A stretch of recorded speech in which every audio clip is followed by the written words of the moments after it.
The terrifying last minutes of Kobe Bryant. The death of Kobe Bryant sent shockwaves around the world. The iconic basketball star's helicopter crashed in dense fog, killing him, his daughter Gianna, and 7 others on board. It was a catastrophic loss of life that didn't have to happen. This is the story of the final minutes of that doomed flight, and how a series of human errors, bad decisions, and negligence led to tragedy. From warning signs that went unheeded, to regulations blatantly ignored, to a desperate pilot's final ill-fated maneuvers trying to escape the clouds.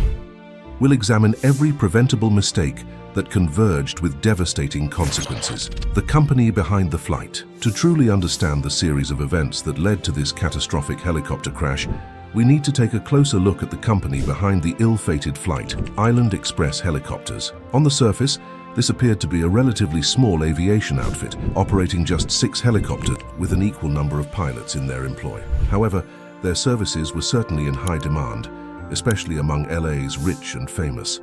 Island Express's bread-and-butter business largely involved shuttling passengers between mainland Long Beach and the nearby Catalina Island, a picturesque tourist destination about 20 miles off the Southern California coast. But it was their ability to cater to high-profile, deep-pocketed clients like Kobe Bryant that really allowed the company to boost its profile and bottom line. According to Kurt Dietz, a former pilot who flew for Island Express, having an internationally renowned athlete and global megastar like the Black Mamba among their list of regulars, gave the company an undeniable sense of prestige and cash. As Dietz recounted, keeping Bryant satisfied was an absolute top priority, as his star power and patronage effectively served as a bright neon advertisement for the helicopter firm's services. This lucrative relationship meant that when Bryant required a charter flight, accommodating his timing and demands was of the utmost importance to Island Express. Their entire reputation seemingly hinged on keeping their most famous and influential customer, Kobe Bryant, happy at all costs. At the controls of the doomed Sikorsky S-76B helicopter on the morning of January 26, 2020, was Ara Zobayan, a veteran pilot who had literally logged over a decade of flight experience and tenure with Island Express. Zobayan's passion for aviation had taken root at a remarkably young age and driven him to work tirelessly as a teenage parking attendant in order to save up enough money to obtain his helicopter license back in 2001.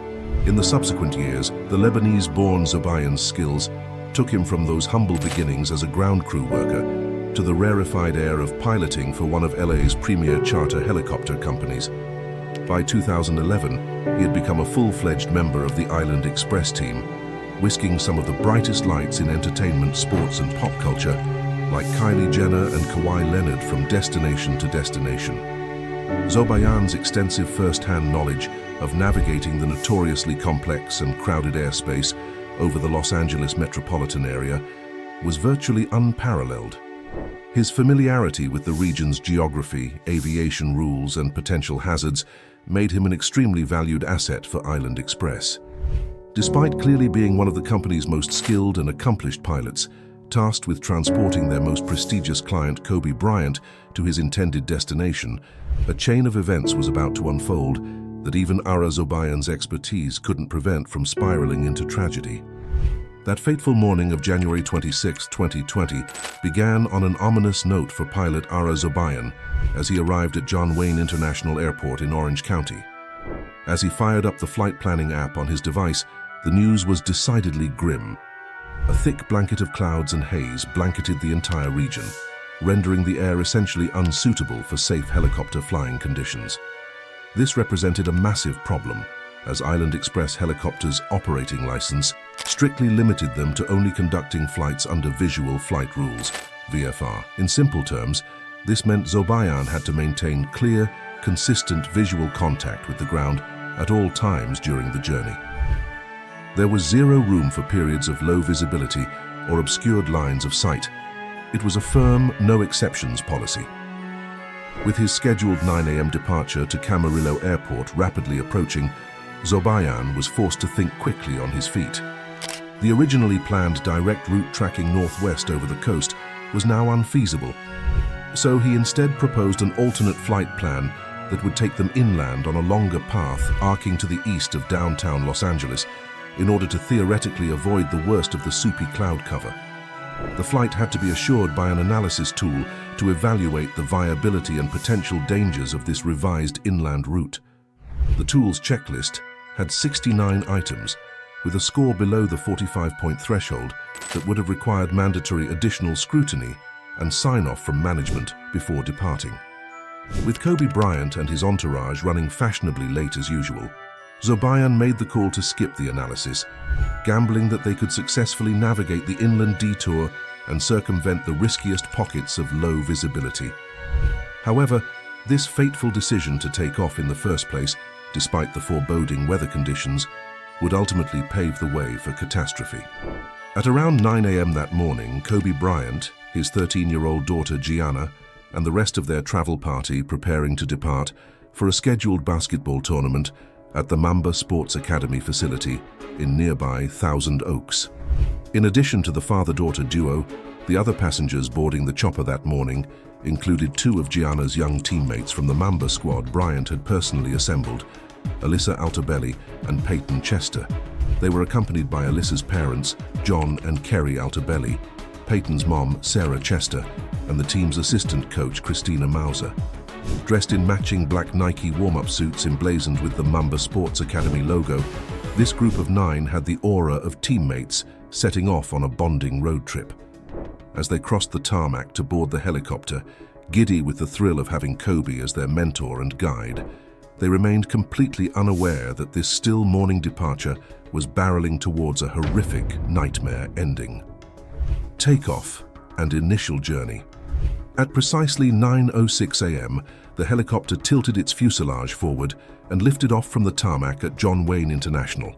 As the aircraft's twin turbine engines roared to life, pilot Ara Zobayan knew he had a challenging job ahead navigating them through the dense cloud cover and hazy weather conditions draped over the region that morning. From his window seat positioning on the left side facing forward, Bryant would likely have been able to catch glimpses of familiar Los Angeles landmarks, like the airfield at Los Alamitos and the snaking interchanges of the local freeways and highways.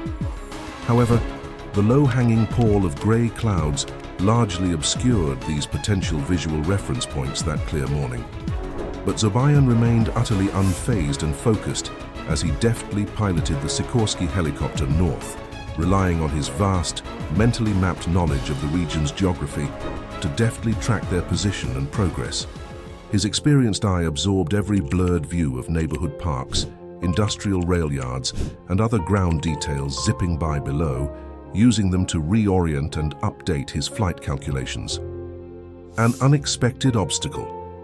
For the first legs of the journey, everything had seemingly progressed smoothly as the helicopter carried its precious passengers over iconic LA landmarks like Dodger Stadium and along the concrete banks of the LA River. However, up ahead loomed a new challenge, the towering rise of the Santa Monica Mountains. This vast, rippling mountain range stretches like a wall from Malibu all the way across to Beverly Hills, with its peaks and slopes largely concealed within the dense layer of low-hanging clouds on this particular winter day.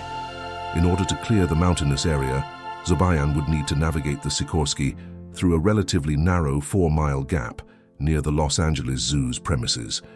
Complicating matters even more was the fact that Zobayan's request to traverse through the controlled airspace surrounding the nearby Burbank Airport was flatly denied by air traffic controllers.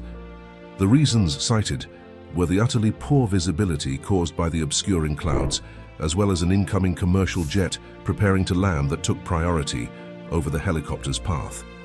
As a result, for 11 agonizingly tense minutes, Zobayan was forced to circle over residential neighborhoods in Glendale, maintaining a low 400-foot altitude as he waited for an approval window from air traffic control. The detour through the clouds. Finally, after those tense 11 minutes of hovering over Glendale homes at just 400 feet, Zobayan received the go-ahead at 9:32 a.m. to proceed through the restricted airspace around Burbank. However, his relief was short-lived as air traffic control informed him he would need to take yet another detour, this time circumventing the entire San Fernando Valley region to the north. As Zobayan banked the helicopter and tracked southwest, The blanket of cloud cover seemed to be closing in around them more tightly. Recognizing the increasing risk posed by the deteriorating weather conditions, the pilot contacted the SoCal Regional Air Traffic Control Approach Facility. He requested they provide flight following services, which would keep him updated in real time about any shifting cloud ceilings, visibility, or other aircraft traffic that could impede his path. The SoCal controller's response carried an unsettling tone, warning Zobayan that they would likely lose contact with both radar and radio communications very soon as the helicopter progressed. But the pilot seemed utterly undeterred, steadfastly replying with a terse affirmation that he would simply keep a low-level altitude en route to their destination at the Camarillo Airport outside Thousand Oaks. His sights were now firmly set on clearing the hills and peaks of Calabasas up ahead, which stood as the final formidable obstacle, separating him from breaking through to clearer skies. The point of no return. Maintaining a pace of over 150 mph, the helicopter buzzed low over the rising elevation of the Calabasas peaks, its blue and white body barely visible through the dense milky fog clinging to the hilltops that morning. With the helicopter now fully enveloped inside the heavy cloud cover that so blatantly violated visual flight rules, the pilot began an increasingly frantic ascent, desperately attempting to regain some semblance of clear visibility and navigable airspace. His crackling radio communications back to air traffic control grew more and more tense as he alerted them to reaching 1,000 feet, then requesting an emergency clearance to ascend all the way up to 4,000 feet in a last-ditch gambit to punch through the impenetrable cloud layer. In those pivotal moments, Zobayan had essentially flagged the point of no return.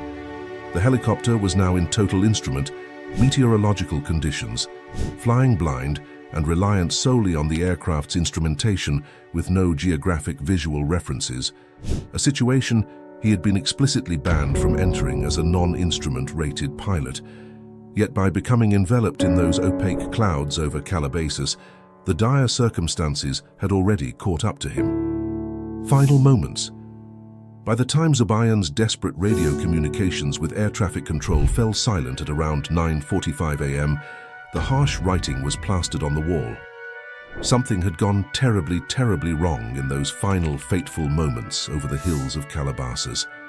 For a couple of mountain bikers who happened to be traversing the trails near the ill-fated helicopter's flight path that morning, they would have the tragic misfortune of becoming first-hand witnesses to the nightmarish final seconds.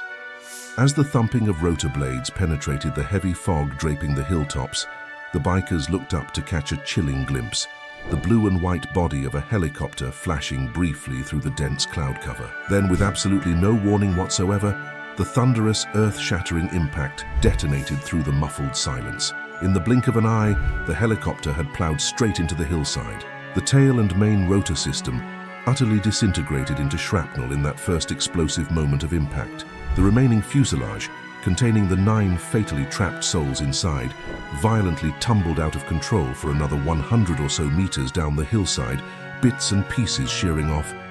Finally, the aircraft came to a rest in a raging fireball that must have been visible for miles across the LA. That pile of metal contained the remains of basketball icon Kobe Bryant, his adolescent daughter, and 6 others, all extinguished in an instant. The aftermath. Back at the Island Express helicopter's headquarters in Southern California, operations manager Patty Taylor sat processing her routine flight monitoring duties, utterly oblivious to the tragedy that had just befallen her company's aircraft and the basketball superstar it had carried aboard that morning. It wasn't until increasingly worried staffers began checking the flight tracking software, only to be confronted by the harsh reality that Zobayan's helicopter had fallen off radar and communications nearly an hour earlier. Within a span of mere minutes, the growing silence at headquarters was shattered by a tidal wave of incoming emergency calls and alerts about a fiery downed aircraft in the Calabasas area matching their helicopter's last known coordinates. But the frantic 911 dispatch recordings all fundamentally corroborated the same inescapable facts, that a helicopter had indeed fallen from the sky and crashed into the hillside at high velocity, erupting into a fireball that had charred the fuselage into an unrecognizable tangle of molten metal and debris. By the time fire crews had arrived, it was immediately clear there would be no rescuing anyone aboard from this catastrophic impact. The fire had essentially extinguished nearly all life at the point of horrific impact. Then finally, at around 12 p.m. local time, the soul-crushing confirmation began to slip out across all media channels and social platforms. It started as murmurs of rumor and escalated into an outright international reality within the span of an hour. The helicopter flight that had fallen from the heavens that morning carried none other than global sports icon and Los Angeles Lakers legend Kobe Bryant, along with his 13-year-old daughter Gianna and 7 others. In the days, weeks, and months following the shocking tragedy in Calabasas, a meticulous, multi-agency investigation was launched to analyze every single element that contributed to this catastrophic and preventable disaster. Ultimately, the National Transportation Safety Board's final report concluded that the fundamental catalyst which doomed the flight from the very start was pilot Ara Zobayan's ill-advised and unlawful decision to forge ahead into the blanketing cloud cover that had visibly engulfed the Calabasas area. By continuing to pilot the aircraft into these conditions of essentially zero visibility, Zobayan blatantly violated several key Federal Aviation Administration regulations that strictly prohibited operating under visual flight rules, or VFR, in such low visibility situations. And that painfully begged the most gut-wrenching question.